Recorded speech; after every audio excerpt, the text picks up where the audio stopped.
How to check Temu's order status step by step.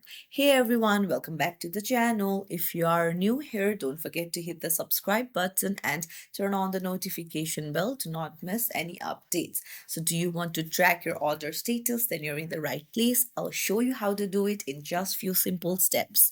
Let's get started. You need to open up your browser and go to Temu's official website. Then you need to go to your profile that says orders and account. There you can see your orders option. Just tap on it and then you can see all of your orders here. You can see the processing. If it is processing, it will appear here. If it is shipped, it will appear here, and delivered will appear here. So if you have returned anything, then you can just check in the return status. So like this, you can track your order step by step on Temu. It's really easy and convenient. If you found this tutorial helpful, don't forget to hit the thumbs up and subscribe to our channel. Thank you for watching.